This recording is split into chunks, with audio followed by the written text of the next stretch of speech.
NEET പരീക്ഷയുടെ പരീക്ഷാ കേന്ദ്രത്തിലേക്കുള്ള പ്രവേശനത്തിനുള്ള സമയം കഴിഞ്ഞിരിക്കുകയാണ്. പരീക്ഷ 2 മണിക്ക് ആരംഭിക്കും. ഇപ്പോൾ MS അനീഷ് കുമാർ ഒരിക്കൽ കൂടി നമുക്കൊപ്പം ചേരുകയാണ്. അനീഷ്, പ്രവേശനത്തിനുള്ള സമയം കഴിഞ്ഞിരിക്കുകയാണ്. ശക്തമായ സുരക്ഷാ സംവിധാനങ്ങളും നിയന്ത്രണങ്ങളും ഒക്കെ പാലിച്ചുകൊണ്ടാണ് ഇപ്പോൾ പരീക്ഷാ കേന്ദ്രത്തിനുള്ളിലേക്ക് വിദ്യാർത്ഥികൾ കടന്നിരിക്കുന്നത്. എന്താണ് അവിടെ നിന്നും കൂട്ടിച്ചേർക്കാൻ പറ്റുന്ന വിവരങ്ങൾ?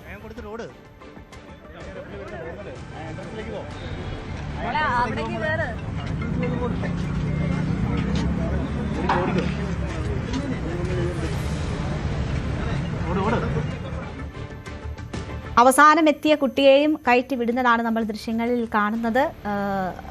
സമയം അവസാനിച്ചിരിക്കുന്നു എന്നതാണ് മനസ്സിലാക്കുന്നത്. അനീഷ്, കേൾക്കാമോ?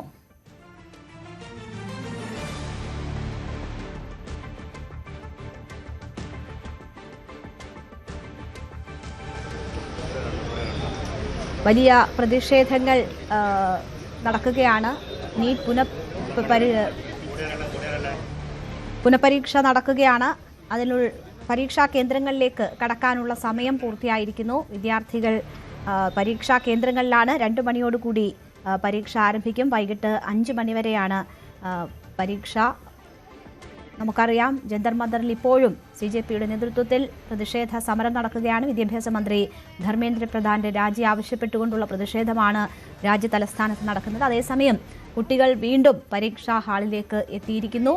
ഇവരെ സംബന്ധിച്ച് ഈ ടെൻഷനിലൂടെയൊക്കെ ഒരു തവണ കടന്നുപോയതാണ്. 23 ലക്ഷം കുട്ടികളാണ് ഈ പരീക്ഷ എഴുതിയത്. പക്ഷേ നമ്മുടെ സംവിധാനങ്ങളുടെ പരാജയം മൂലം അവർക്ക് വീണ്ടും പരീക്ഷാ ഹാളുകളിലേക്ക് എത്തേണ്ടി വന്നിരിക്കുകയാണ്. അതിനുള്ള ആശങ്ക പല കുട്ടികളും നേരത്തെ തന്നെ നമ്മളോട് പങ്കുവച്ചിരുന്നു. ആദ്യത്തെ പരീക്ഷയിൽ വലിയ പ്രതീക്ഷയുണ്ടായിരുന്നു, അങ്ങനെ പറയുന്ന കുട്ടികളുണ്ട്. അതേസമയം ഒരു ചാൻസ് കൂടെ കിട്ടിയതുകൊണ്ട് തന്നെ അത് മെച്ചപ്പെടുത്താനാകുമെന്ന പ്രതീക്ഷയിലെത്തുന്ന കുട്ടികളുമൊക്കെ ഉണ്ട്. ഇപ്പോൾ പരീക്ഷാ കേന്ദ്രത്തിലേക്ക് കടക്കാനുള്ള സമയം കഴിഞ്ഞിരിക്കുന്നു. വൈകിയെത്തിയ കുട്ടികളുണ്ട് എന്നതാണ് മനസ്സിലാകുന്നത്.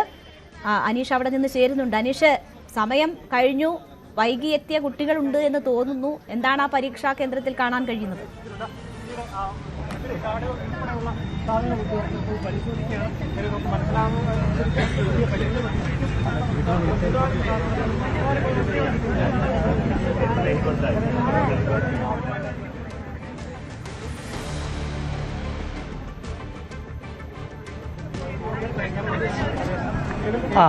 ഓക്കെ. ഹലോ രേണുക, പ്രവേശന പരീക്ഷാ കേന്ദ്രത്തിലേക്കുള്ള സമയപരിധി കഴിഞ്ഞ് ഗേറ്റ് അടച്ചിരുന്നു. അതിന് തൊട്ട് പിന്നാലെ 2 മിനിറ്റ് വൈകി ഒരു കുട്ടി എത്തി. പക്ഷേ മാനുഷിക പരിഗണനയിൽ ആ കുട്ടിയെ ആ ഗേറ്റിനകത്തേക്ക് പ്രവേശിപ്പിച്ചിരിക്കുന്നതാണ് നമുക്ക് കാണാൻ കഴിയുന്നത്. പക്ഷേ അതിൻ്റെ എന്തോ രേഖകളുമായി ബന്ധപ്പെട്ട ആശയക്കുഴപ്പമുണ്ട്. യഥാർത്ഥ രേഖകൾ, ഈ ആധാർ കാർഡും ഒപ്പം ഹോൾ ടിക്കറ്റും 2 ഫോട്ടോകളുമാണ് അകത്തേക്ക് പ്രവേശിപ്പിക്കാൻ അനിവാര്യമായത്. പക്ഷേ അത്തരത്തിൽ ആധാർ എന്തോ നഷ്ടപ്പെട്ടോ അല്ലെങ്കിൽ അതുമായി ബന്ധപ്പെട്ട എന്തോ ഒരു ആശയക്കുഴപ്പം കൂടി ഉണ്ട്. എന്തായാലും അത് പരിഹരിക്കാനുള്ള നീക്കങ്ങൾ പരീക്ഷാ കേന്ദ്രത്തിലുള്ള ഉദ്യോഗസ്ഥർ കൈകാര്യം ചെയ്യുന്നുണ്ട്, ആശയവിനിമയം നടത്തുന്നുണ്ട്. അത് ഇലക്ട്രോണിക് മോഡിലുള്ള ആധാർ കൈമാറുകയാണ്, അല്ലെങ്കിൽ അത്തരം ഇടപെടലുകൾ നടക്കുന്നുവെന്നാണ് നമുക്ക് വിശ്വസിക്കാൻ കഴിയുന്നത്. സാധാരണഗതിയിൽ പലപ്പോഴും ഈ കൃത്യസമയത്ത് അടച്ച ശേഷം പിന്നീട് 1 മിനിറ്റ് പോലും നൽകാത്ത ഒരു സാഹചര്യവും പലപ്പോഴും ഉണ്ടാവാറുണ്ട്. പക്ഷേ ഇവിടെ ഒരു 2 മിനിറ്റാണ് കുട്ടി വൈകിയത്. പക്ഷേ പരീക്ഷയ്ക്ക് ഗേറ്റിനുള്ളിലേക്ക് പ്രവേശിപ്പിച്ചിട്ടുണ്ട്.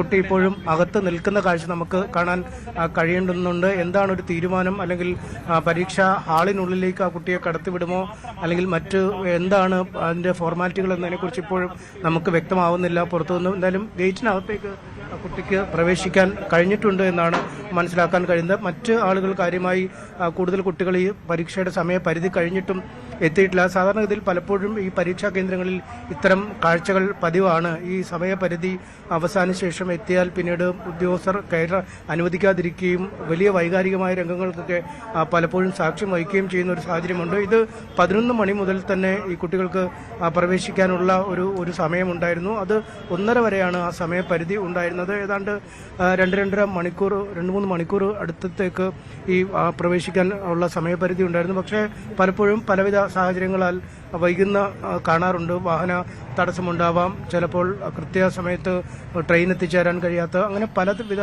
കാരണങ്ങളാൽ വൈകുന്ന ഒരു സാഹചര്യമുണ്ട്. എന്തായാലും ഈ കുട്ടി അല്പം ഒരു വൈകി എത്തി. ആ കുട്ടിയുമായി ബന്ധപ്പെട്ട സംസാരങ്ങൾ അകത്തിപ്പോഴും പുരോഗമിക്കുകയാണ്. ആ ഗേറ്റിനകത്ത് ആ കുട്ടി നിൽക്കുന്നുണ്ട്. പക്ഷേ എന്താണ് സംഭവിക്കുകയെന്ന് നമുക്ക് പുറത്തുനിന്ന് തന്നെ അറിയാൻ കഴിയുന്നില്ല. ആ കുട്ടിയുടെ രേഖകളുമായി ബന്ധപ്പെട്ട ചില ആശയക്കുഴപ്പങ്ങൾ ഉണ്ട് എന്നാണ് മനസ്സിലാക്കാൻ കഴിയുന്നത്. അതിൻ്റെ യഥാർത്ഥ ആധാർ കാർഡ് വേണമായിരുന്നു, തിരിച്ചറിയൽ രേഖ, ഒപ്പം 2 ഫോട്ടോ, ഹോൾ ടിക്കറ്റ് എന്നിവയാണ് ഈ പ്രവേശന പരീക്ഷാ കേന്ദ്രത്തിലേക്ക് കയറാനായി നിർബന്ധമായും വേണ്ട രേഖകൾ. എന്തായാലും ആ കുട്ടിയെ അകത്തേക്ക് പ്രവേശിപ്പിക്കുന്നു, പരീക്ഷാ ഹാളിലേക്ക് പോകാൻ അനുവദിക്കുന്നു എന്നാണ് നമുക്ക് ആ കുട്ടി പോയിരിക്കുകയാണ്. തീർച്ചയായിട്ടും ആ കുട്ടിക്ക് പരീക്ഷ എഴുതാൻ അനുമതി ലഭിച്ചിരിക്കുന്നു. പരീക്ഷാ കേന്ദ്രത്തിലേക്ക് എന്തായാലും പ്രതിബന്ധങ്ങളൊക്കെ മറികടന്ന് ആ കുട്ടി ഇപ്പോൾ പോകുന്ന ഒരു കാഴ്ച ഉദ്യോഗസ്ഥർക്ക് വളരെ ക്രിയാത്മകമായ ഒരു ഇടപെടൽ തന്നെ ആ കുട്ടിയുടെ കാര്യത്തിൽ എടുത്തിരിക്കുന്നു എന്ന് നമുക്ക് പറയേണ്ടി വരും. പലപ്പോഴും 1 മിനിറ്റ് വൈകിയാൽ പോലും ചില ഇടങ്ങളിലൊക്കെ വലിയ വാശി പിടിക്കാറുണ്ട്. പക്ഷേ ഇവിടെ അത്തരമൊരു വാശി ഉണ്ടായില്ല. ആ കുട്ടി അവസാന നടപടിക്രമങ്ങളും പൂർത്തിയാക്കി അതിൻ്റെ രേഖകളുടെ ഒരു വെരിഫിക്കേഷൻ ഇലക്ട്രോണിക്കായി ആ കുട്ടി തന്നെയാണോ എത്തിയതെന്ന് ചെക്കിങ് അങ്ങനെയുള്ള കാര്യങ്ങളാണ് നടക്കുന്നത്. ഇപ്പോൾ അതിനുശേഷം വീണ്ടും പുനഃപരീക്ഷ നടത്തേണ്ടി വന്ന സാഹചര്യത്തിലാകാം ആ കുട്ടിയോട് അനുഭാവപൂർണ്ണമായിട്ടൊരു സമീപനം അവിടെയുള്ളവർ സ്വീകരിച്ചത്. 23 ലക്ഷം വിദ്യാർത്ഥികളാണ് വീണ്ടും പരീക്ഷാ കേന്ദ്രങ്ങളിലേക്ക് എത്തുന്നത്. 5440 കേന്ദ്രങ്ങളാണ് രാജ്യത്തുള്ളത്. 2 ലക്ഷത്തിലധികം പോലീസും അർദ്ധസൈനിക വിഭാഗവും ഒക്കെ സുരക്ഷാ ക്രമീകരണങ്ങളിലുണ്ട്. ഇത്തവണയെങ്കിലും പാളിച്ചകളില്ലാതെ പരീക്ഷ പൂർത്തിയാക്കണമെന്നതാണ് ഓരോ വിദ്യാർത്ഥികളും ആഗ്രഹിക്കുന്നത്.